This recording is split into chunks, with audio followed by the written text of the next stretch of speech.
आप सल्लल्लाहु अलैहि वसल्लम एक ही रात में स्टार्स, प्लैनेट्स, गैलेक्सीज को क्रॉस करते हुए जमीन से आसमान की तरफ गए।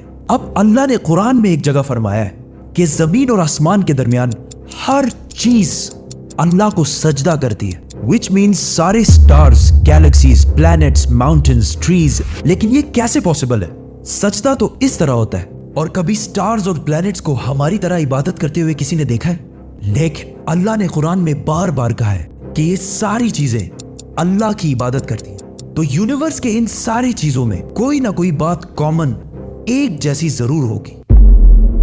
आज से बहुत साल पहले पूरी दुनिया का ये ख्याल था कि जमीन, अर्थ ही दुनिया का सेंटर है और जमीन तो साकिन है बेटा, जमीन रोटेट करती ही नहीं है, जमीन गर्दिश नहीं करती। लेकिन आज से 400 साल पहले गैलीलियो, जो एक इटालियन साइंटिस्ट थे, उसने 2 लेंसेज को अलाइन करके रखा तो उसे पता चला कि ऐसे करने से दूर की चीजों को करीब से देखा जा सकता है। छोटे लेवल पर टेलीस्कोप्स दुनिया में पहले भी मौजूद थे, लेकिन इन्हें सिर्फ फौजी और समंदरी सफरों में यूज किया जाता था। लेकिन गैलीलियो ने इसी टेलीस्कोप को इंप्रूव करके इंसानों की तारीख में पहली दफा इसका रुख आसमान की तरफ किया, जिससे उसने दुनिया से पहली बार सूरज और चांद को बिल्कुल करीब से देखा।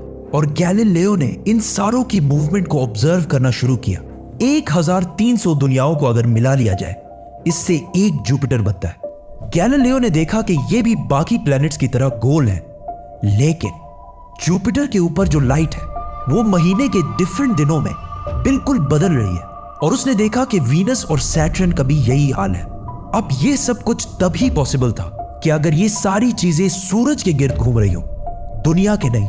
गैलीलियो ने ये बातें पूरी दुनिया को बताई कि यूनिवर्स का सेंटर दुनिया नहीं बल्कि सूरज है। लेकिन इस बात को सुनकर यूरोप के सारे चर्चेस उसके दुश्मन बन गए, क्योंकि उस जमाने के पोप का ये ख्याल था कि जमीन ही यूनिवर्स का सेंटर है। और सिर्फ पोप का नहीं, पूरी दुनिया का ये ख्याल था। जमीन तो साकिन है। जिसकी वजह से गैलीलियो को चर्च से ये सजा मिली कि वो हमेशा के लिए घर में बंद कर दिया जाएगा। लेकिन गैलीलियो ने अपना काम जारी रखा और उसकी इन रिसर्चेस को बाद में पूरी दुनिया ने माना। इवन पोप ने भी गैलीलियो के मरने के 350 साल बाद पूरी दुनिया के सामने उससे माफी मांगी और कहा कि हम गलत थे और आप सही थे। आहिस्ता आहिस्ता हमें पता चला कि जमीन यूनिवर्स का सेंटर नहीं है, बल्कि ये सूरज के गिर्द घूमती है। और सूरज भी कोई इतनी बड़ी चीज नहीं है, बल्कि सूरज तो इसके जैसे अरबों खरबों स्टार्स की तरह मिल्की वे गैलेक्सी का एक छोटा सा हिस्सा है। और ये मिल्की वे गैलेक्सी अरबों स्टार्स से बनी हुई है और ये सारे बिलियंस ऑफ स्टार्स एक ही सर्कल में घूम रहे हैं। हम तो सूरज के गिर्द घूम रहे हैं, तो सूरज जैसे अरबों खरबों स्टार्स मिलकर किसके गिर्द घूम रहे हैं? Super massive black hole. Have a supermassive black hole at their center. इस ब्लैक होल ने, जो हमारे सूरज से 40 लाख टाइम्स बड़ा है, ने पूरी गैलेक्सी को एक गोल सर्कल में रखा हुआ है। जिस तरह हमारे सूरज ने जमीन, जुपिटर, मार्स, इन सारे प्लैनेट्स को एक सर्कल में रखा हुआ है। लेकिन ये गैलेक्सी भी कोई इतनी बड़ी चीज नहीं है, बल्कि ये लाखों और गैलेक्सीज को मिलाकर एक छोटे से क्लस्टर का एक छोटा सा हिस्सा है। ये लाखों गैलेक्सीज मिलकर एक क्लस्टर बनाते हैं और ये क्लस्टर भी कोई इतनी बड़ी चीज नहीं है, बल्कि इस जैसे लाखों क्लस्टर्स मिलाकर एक सुपर क्लस्टर बनता है। और ऐसे हजारों सुपर क्लस्टर्स और भी मौजूद है। अब आपने ये नोट किया कि इन सारे स्टार्स, गैलेक्सीज, प्लैनेट्स में एक चीज कॉमन है कि इस पूरे यूनिवर्स में हर चीज किसी न किसी दूसरे ऑब्जेक्ट के गिर्द घूम रही है। और जब रसूलुल्लाह सल्लल्लाहु अलैहि वसल्लम भी आसमानों की तरफ गए तो उन्होंने बैतुल मामूर में फरिश्तों को नमाज पढ़ते हुए नहीं देखा, वो भी किसी चीज के गिर्द घूम रहे थे। लेकिन घूमने का इबादत से क्या ताल्लुक है? अल्लाह ने तो कहा है कि ये सारी चीजें इबादत करती हैं। आपको पता है अल्लाह ने ये बात किस सूरत में कही है? सूरह हज में।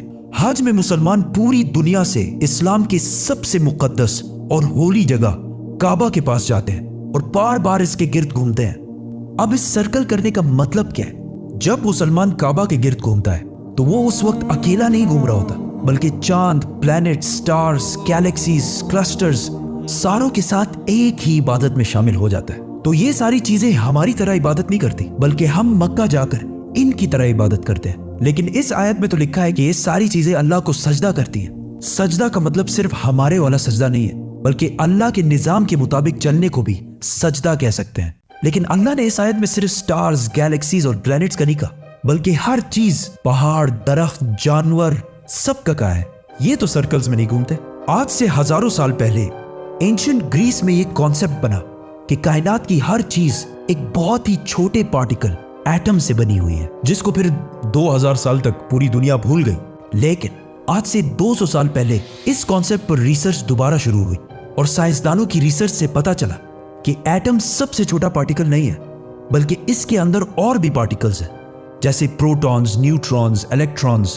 प्रोटॉन्स और न्यूट्रॉन्स हमेशा एटम के सेंटर में होते हैं और इलेक्ट्रॉन्स हमेशा इनके गिर्द घूम रहे होते हैं, ऑलमोस्ट बिल्कुल उसी तरह जिस तरह प्लैनेट सूरज के गिर्द घूमते हैं और स्टार्स ब्लैक होल के गिर्द घूमते हैं। जिसका मतलब है कि कायनात की हर चीज चाहते या ना चाहते हुए किसी ना किसी चीज का तवाफ कर रही है। और जब कोई मुसलमान काबा का तवाफ करने जाता है तो वो कायनात की हर छोटी से छोटी चीज, जैसे एटम के अंदर इलेक्ट्रॉन से लेकर कायनात के सबसे बड़े ऑब्जेक्ट्स, प्लैनेट्स, स्टार्स, गैलेक्सीज और इवन बैतुल मामूर में फरिश्तों के साथ एक ही इबादत में शामिल हो जाते हैं।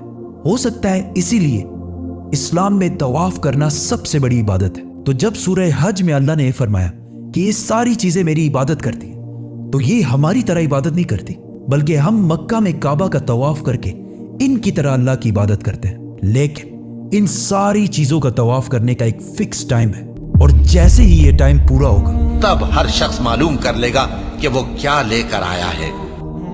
सब्सक्राइब।